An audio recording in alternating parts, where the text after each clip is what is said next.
The hum of the coffee grinder was the loudest sound in my world, a percussive roar that matched the frantic beat of my own heart. It was a Tuesday, which in the life of Chloe, a 27-year-old graphic designer with a manageable amount of anxiety and a deep-seated love for routine, meant oat milk latte and a sesame bagel. But today was different. Today, my boyfriend of 6 months, Jake, was about to meet my parents for the first time. Jake was not routine. He was a whirlwind, a freelance documentary filmmaker with a laugh that could quiet a crowded room and a collection of stories that seemed ripped from the pages of an adventure novel. He was the opposite of my carefully ordered existence, and I loved him for it.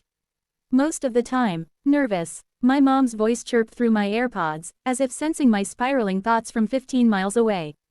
A little, I admitted, watching the barista craft a leafy pattern in the foam of my latte. He's just so, Jake.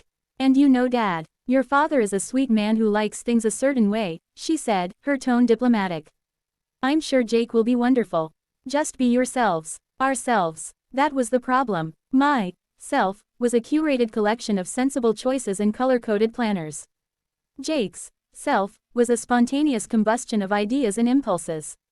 I had a sinking feeling that these two selves, at least in the context of my parents' impeccably clean, beige-toned suburban home, were not compatible. I spotted him as I left the cafe, leaning against his beat-up Jeep Wrangler, looking infuriatingly calm. He wore a pair of dark jeans and a navy button-down shirt, a concession to the formality of the occasion I'd begged for, but he'd paired it with his worn-in leather boots and a glint in his eye that promised mischief. For you, my lady, he said, handing me a to-go cup. I got you a chai. Figured you might need a change from the caffeine. Calming spices and all that. It was a small thing, but it was so Jake. He noticed things. He remembered I'd been having trouble sleeping. My heart, which had been a frantic bird against my ribs, settled a little.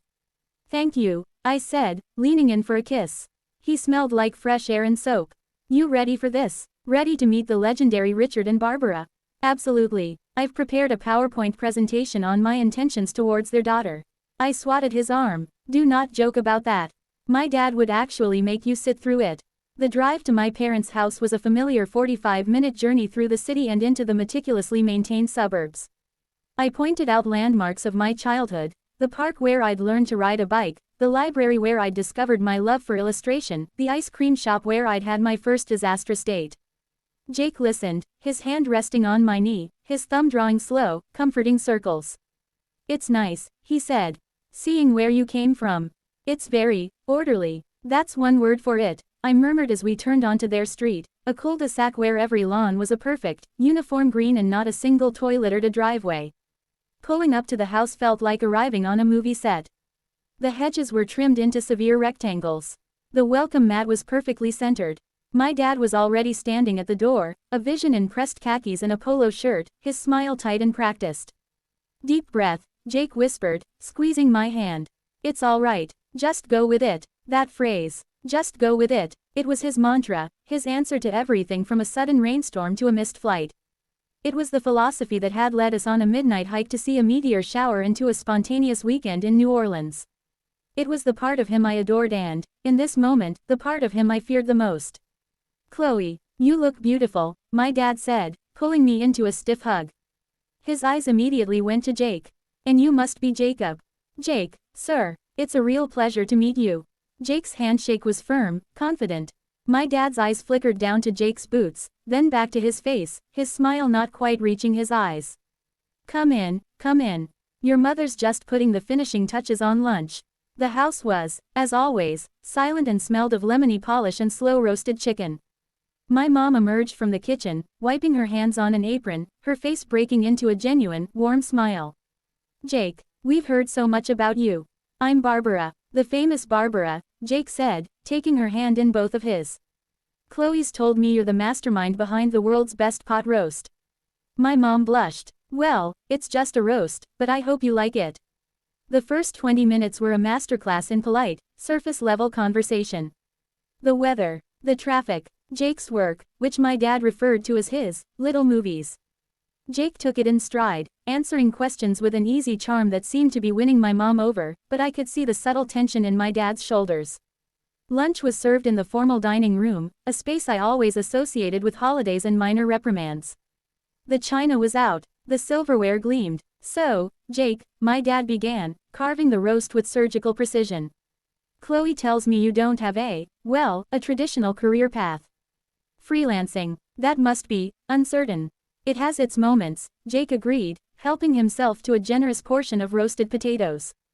But I love the freedom. The chance to tell stories that matter. I just got back from 3 weeks in West Virginia, documenting the lives of a community affected by the decline of the coal industry.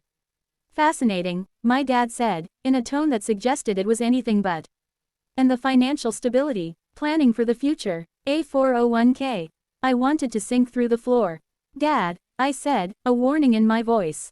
It's a fair question, Chloe, Jake said, smiling. I live within my means. I have a Roth IRA. And I believe the future is built on passion as much as it is on spreadsheets. My dad chewed his food slowly, digesting this. The conversation limped along, a wounded animal, until we reached dessert, a perfect apple pie my mom had made from scratch. This is incredible, Barbara, Jake said, taking a bite. Seriously, the crust is flaky, the apples are spiced perfectly. You could sell this. Oh, stop, my mom said, beaming.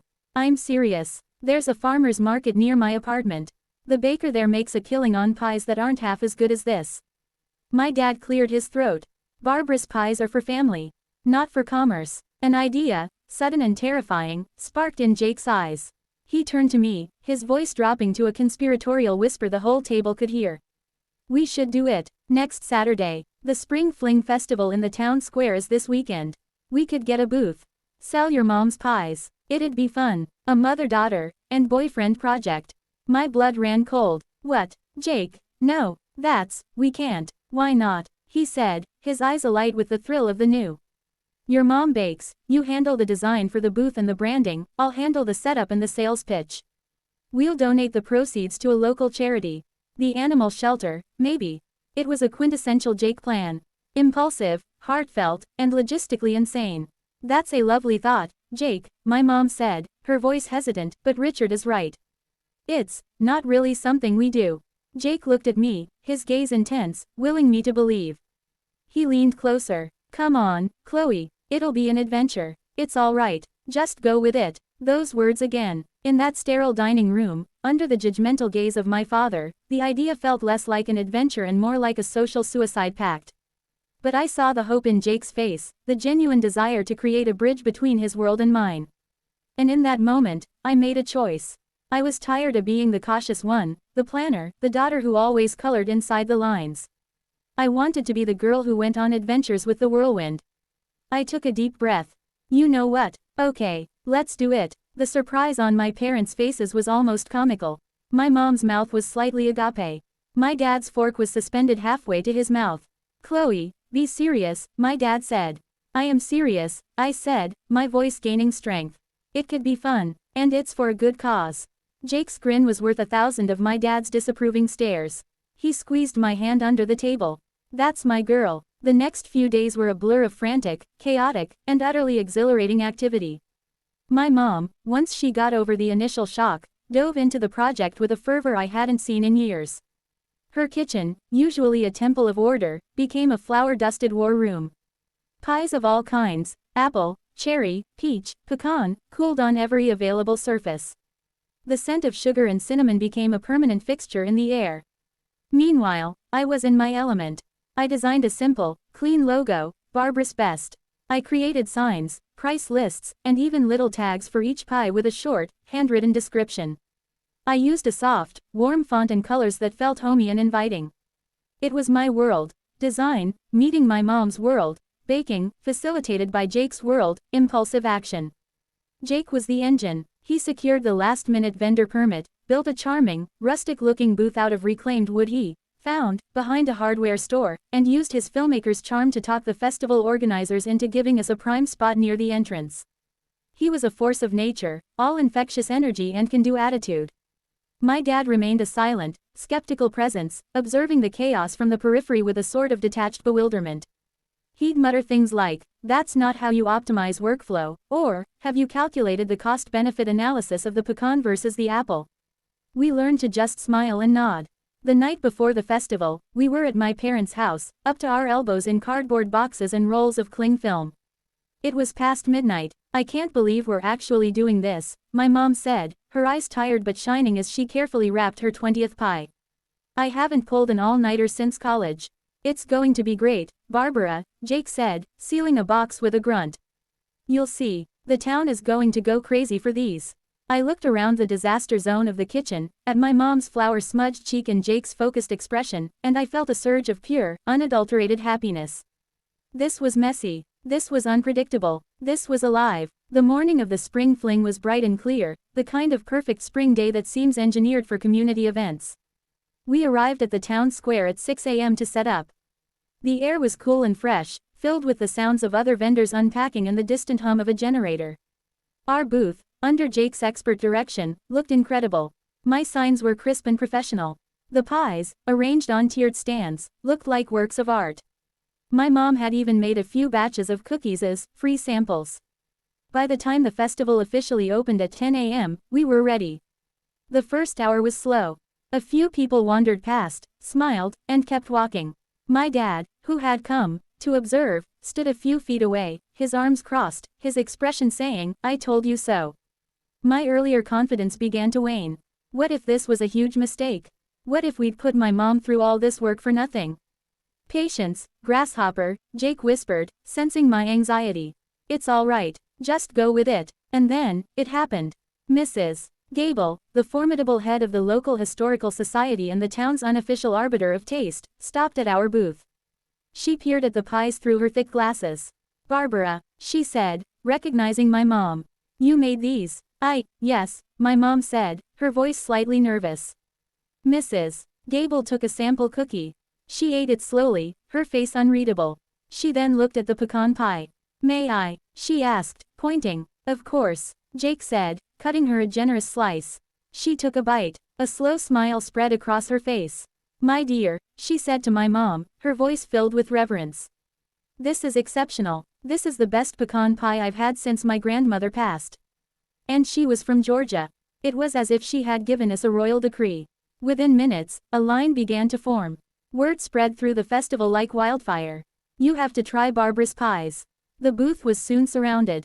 My mom, flushed and beaming, was in her element, talking to people about her recipes, her hands fluttering excitedly. I was handling the money, making change, my designer's heart swelling with pride every time someone complimented the signs. And Jake was a maestro. He was chatting, laughing, telling the story of how this all came to be, charming every person in line. He'd call out, "Get your limited edition, world-famous Barbara's best apple pie." Going fast, he had created an event, an experience. My dad, watching the scene unfold, slowly uncrossed his arms. I saw him watching my mom, seeing the joy and vitality in her face, a version of her he hadn't seen in years. He saw the line of people, all happy, all praising his wife's talent. He saw Jake, not as an irresponsible freelancer, but as a charismatic leader who had made this all happen. Around 2 p.m., something truly surreal occurred. A man in a chef's coat, whom I recognized as Michael Roberts, the owner of the Oak Room, the most upscale and critically acclaimed restaurant in the next town over, approached the booth. He'd heard the buzz. He tried a slice of the cherry pie. His eyes widened. He turned to my mom, his expression deadly serious. "Barbara, is it?" he said. "My name is Michael Roberts. This pie crust, it's sublime. The balance of sweet and tart in the filling is perfect. I have a proposition for you." The crowd around us had gone quiet, listening. "I would like to feature your pies on my dessert menu. On a permanent basis. We'd call them Barbara's Best, of course. We'd work out a wholesale price. What do you say?" I think I stopped breathing. My mom looked like she'd been struck by lightning. Her hobby, her little pies, were being offered a spot in a renowned restaurant. She looked at me. She looked at Jake, who gave her an encouraging nod. She looked at my dad, whose face was a complex canvas of shock, pride, and dawning respect. I would be honored, my mom whispered, and then, more firmly, yes. Yes, I would love that. The crowd erupted in applause. It was a scene from a movie. My mom was crying happy tears. I was hugging her. Jake was shaking Michael Roberts' hand. And then my dad did something I will remember for the rest of my life. He walked over to Jake. He didn't say a word. He just put a hand on Jake's shoulder and squeezed. It was a simple gesture, but from my dad, it was a seismic shift. It was acceptance. It was respect. We sold out of every single pie by 3 p.m. We had raised over $2,000 for the animal shelter. But that was nothing compared to what we had really gained. That evening, we were back at my parents' house, exhausted, covered in sugar and grass stains, but buzzing with adrenaline. We ordered pizza, a hilarious contrast to the formal lunch from a few days before, and sat around the kitchen island, the scene of our earlier chaos. I still can't believe it, my mom said for the 10th time, looking at Michael Roberts' business card as if it were made of solid gold. My pies. At the Oak Room. I can believe it, Jake said, taking a bite of pepperoni. They're the best pies on the planet. The world was just waiting to find out. My dad was quiet for a long time. Then he looked at Jake. Jacob, he began, and the use of his full name made us all pay attention. I'll admit, I had my doubts. About a lot of things. Your approach to life.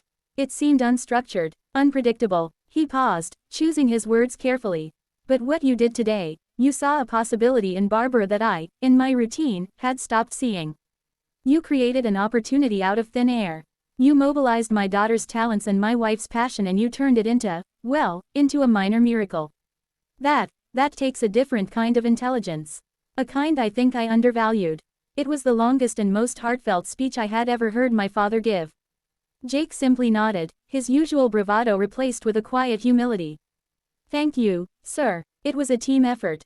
I just provided the nudge. It was more than a nudge, my dad said. He almost smiled. It was a very successful, if unorthodox, startup venture.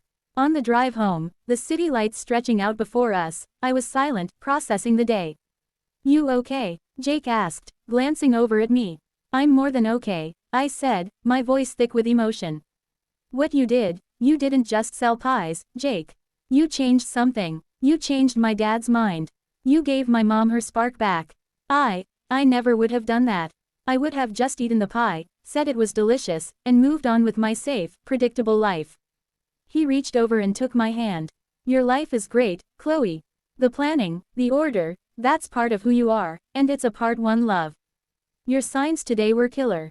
Your mom couldn't have done it without your branding. I laughed, a wet, happy sound. I guess we make a good team.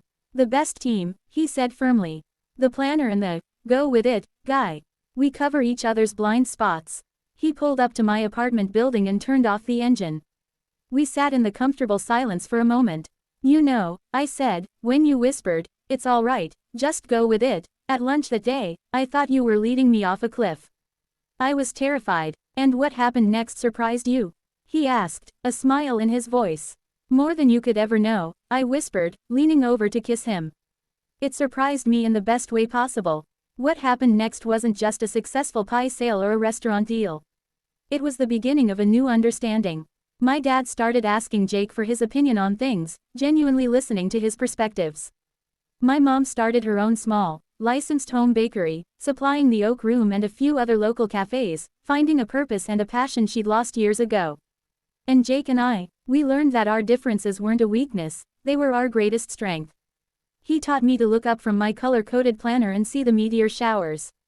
And I taught him that sometimes, a little planning is what gets you to the meteor shower on time, with a thermos of hot chocolate and a warm blanket. He said, it's all right, just go with it. And what happened next didn't just surprise me. It reshaped my family, it validated the man I love, and it taught me that the most beautiful stories aren't the ones you carefully plan, but the ones you're brave enough to let unfold.